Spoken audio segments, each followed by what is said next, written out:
All right, everybody, welcome to the August Digital Twin Hub Meet.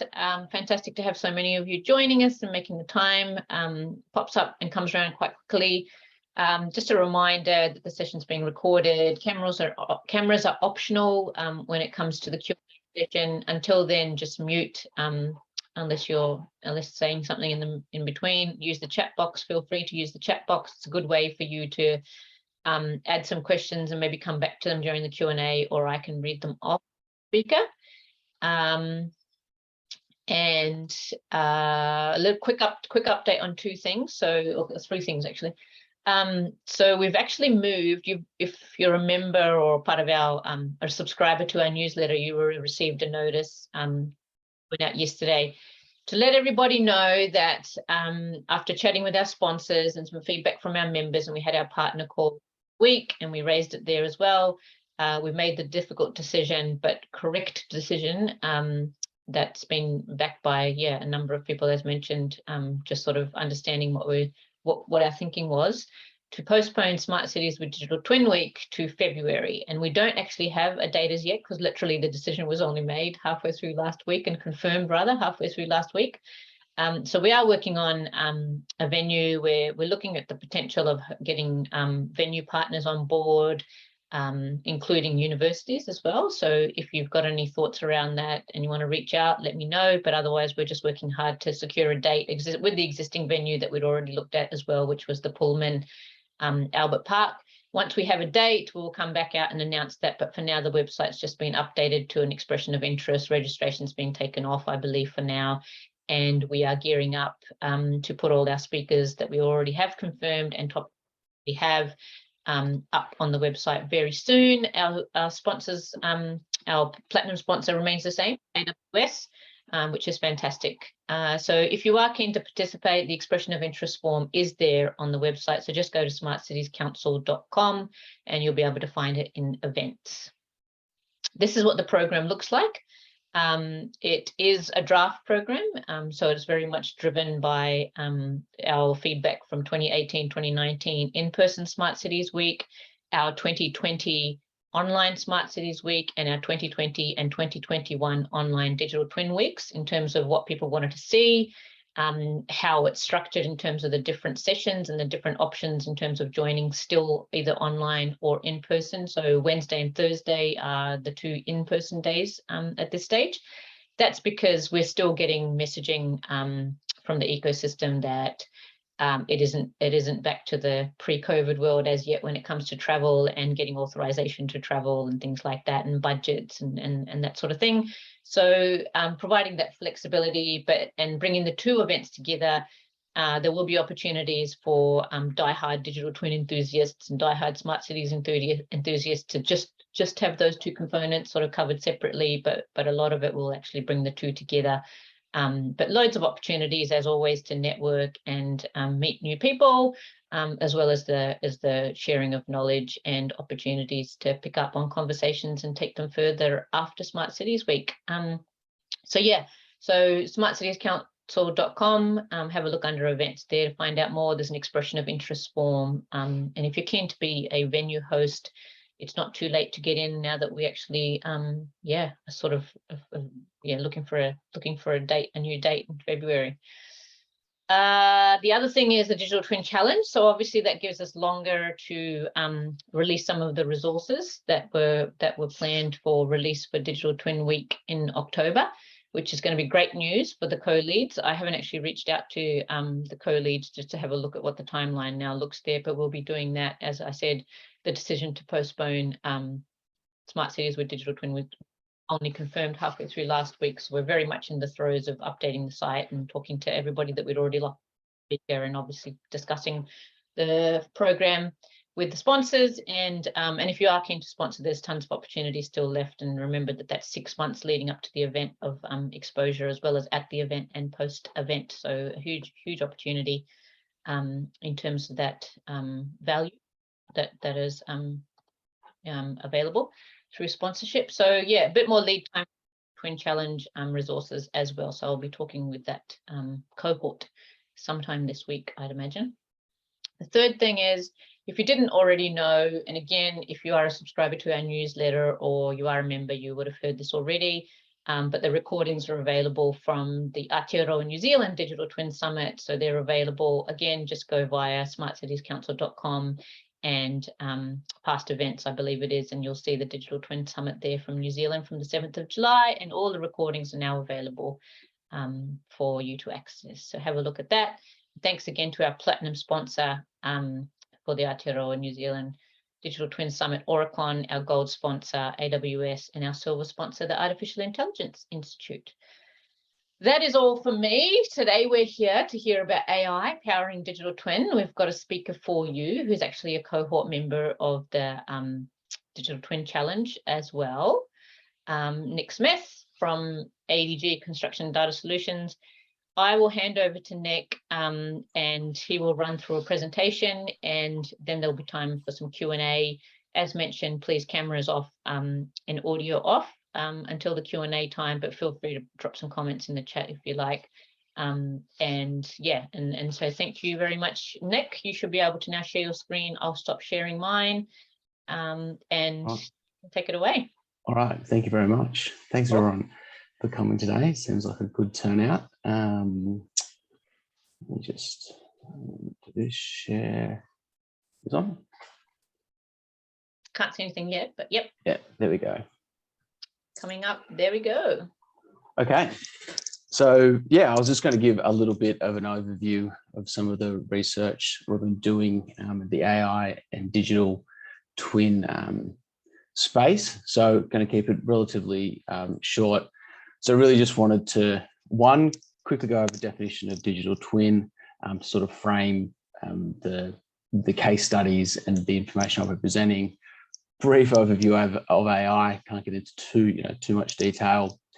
I also like to frame it in terms of the CRISP DM, which I'll get into, then some 3 case studies, and then some closing thoughts. So I really just wanted to quickly go back over, as hopefully people are aware of, the definition of digital twin and the minimum 5 capabilities regarding connected, integrated, visualize, analysis, and it being secure, and the fact that AI can fit into some of these, all of these. The digital twin itself, there might just be one part that AI is either helping to improve, optimize, or solve a problem. So I think sometimes people try and potentially overcomplicate trying to apply AI to every part of either the digital twin or the environment that you're working in, and that doesn't necessarily need to be the case. There can be quite specific, unique, easier applications of AI within the digital twin space, which hopefully I'll show a couple today. So quick little brief overview of AI, or more what I'm going to be referring to during this presentation.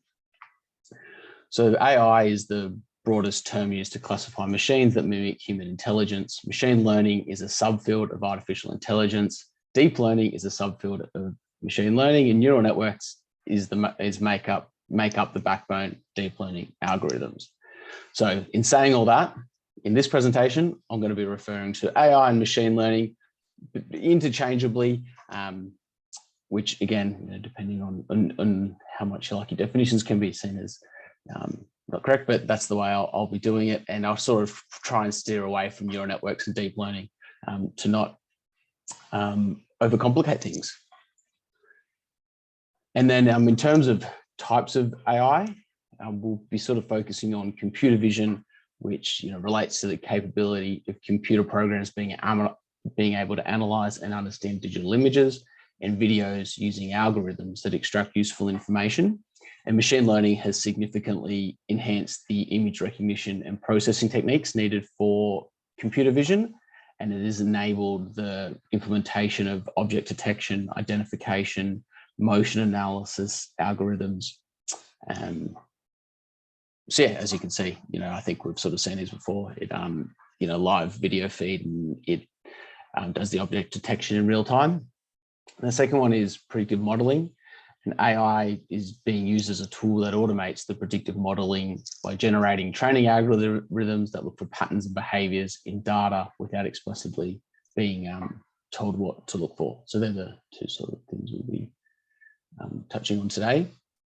And I always sort of like to frame these discussions in terms of there's this guide for data mining, and the CRISDM, which stands for Cross Industry Standard Process for Data Mining. It's a methodology, and it describes typical phases of a project and relationships between tasks and the overview of the life cycle of the model.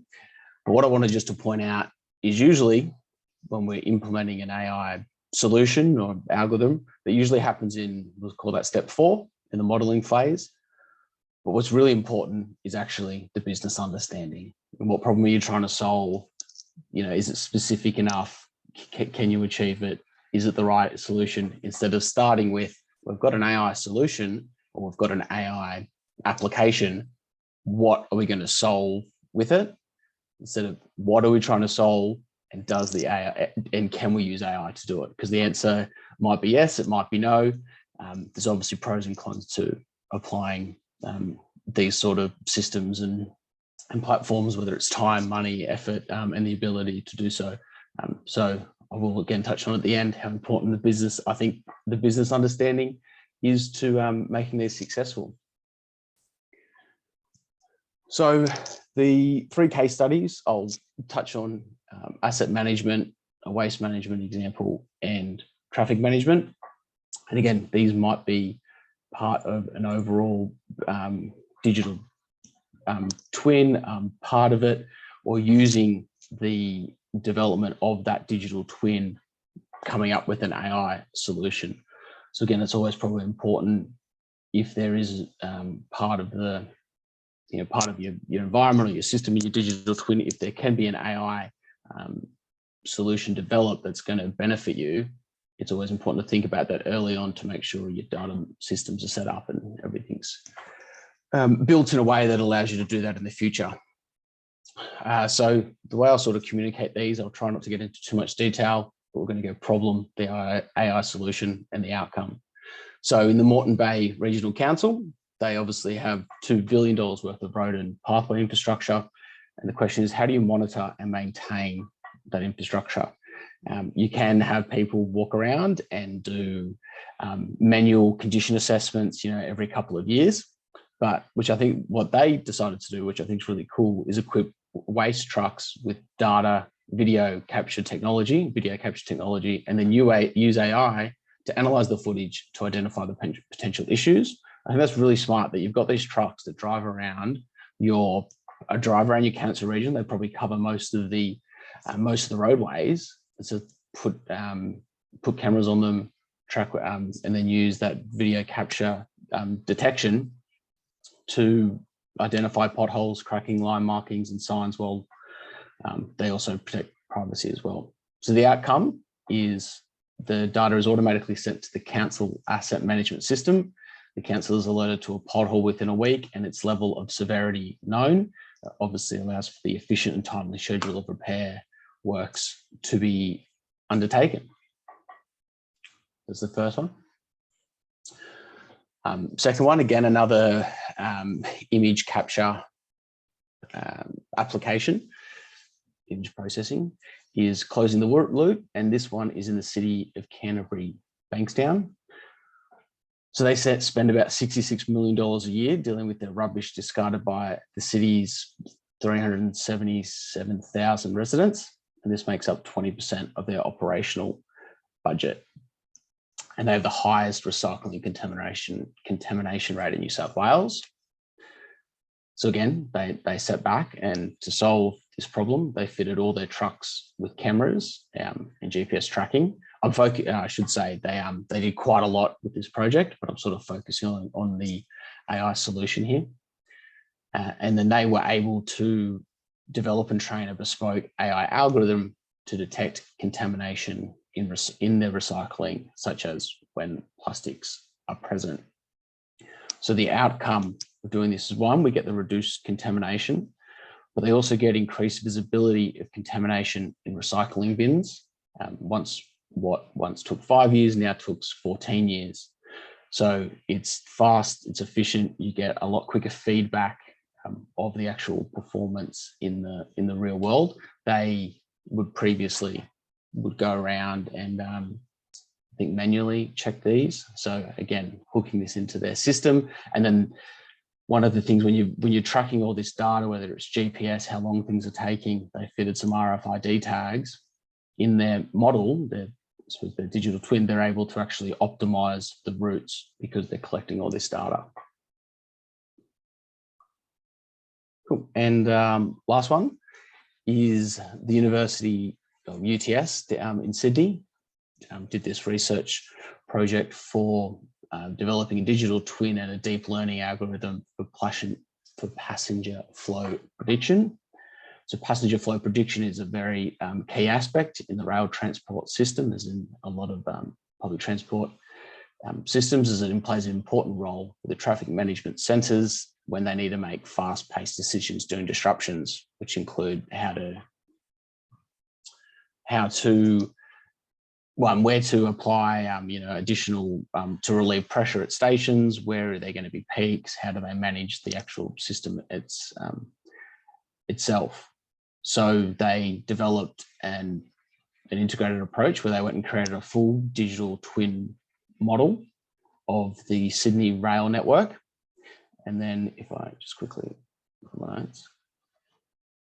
then they actually deployed several deep learning models, which used mobile data to predict the total number of passengers exiting the station. And then they were able to train these models. So then they'll, in the simulation, in the digital twin, they're able to add disruptions and see how that affects the network.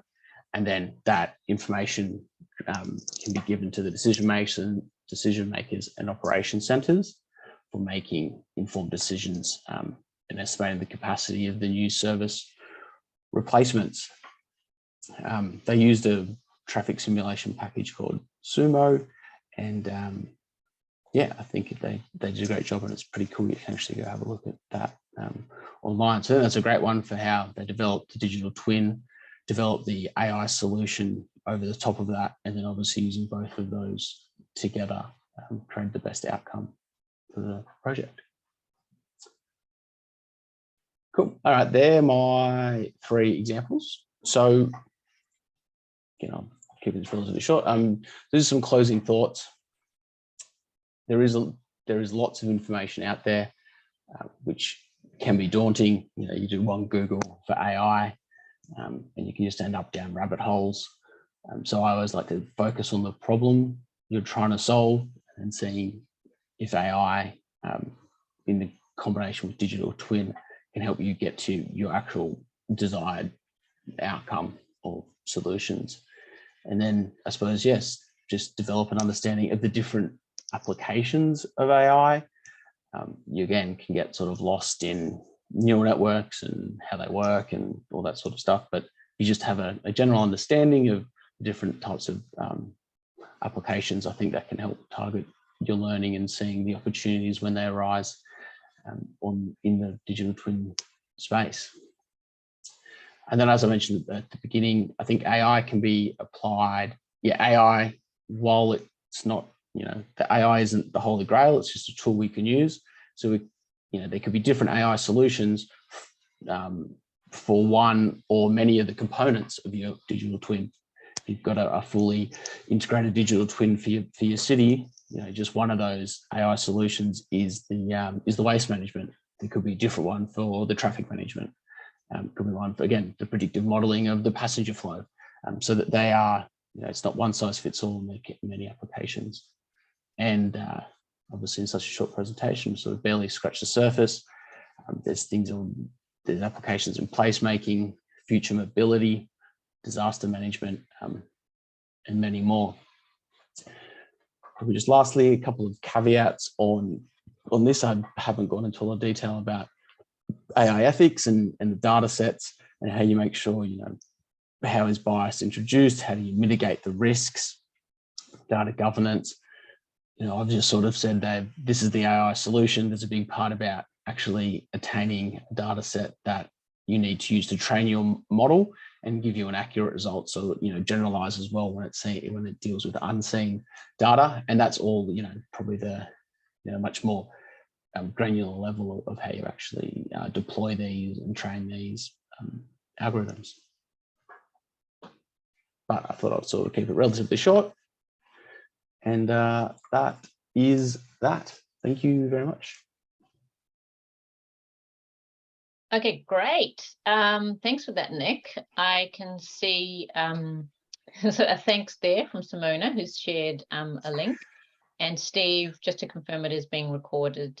Thanks, Duncan, for jumping in there.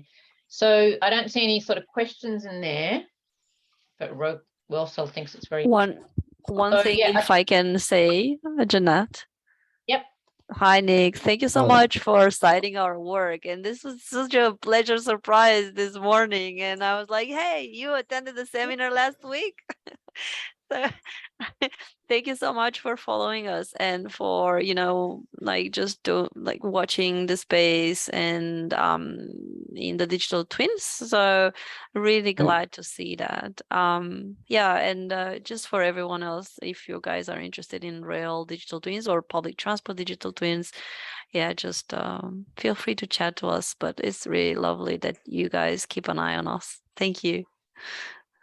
No, definitely. I think your case study has been a massive help. It has been a bit of a challenge to find something that has been so well researched and documented. Thanks. So yeah, definitely. I keep up the good work, and I think Great. Sorry. Thank you for that. So sorry. I was I was having a look at that platform the other day, and it's pretty amazing the stuff you've done. So cool. Hey, thanks Simona for jumping in there. So open to Q&A now, and I will now actually stop the recording because we don't normally record the Q&A. So I'll stop because let's just let people ask whatever they want. So I'll press stop on that.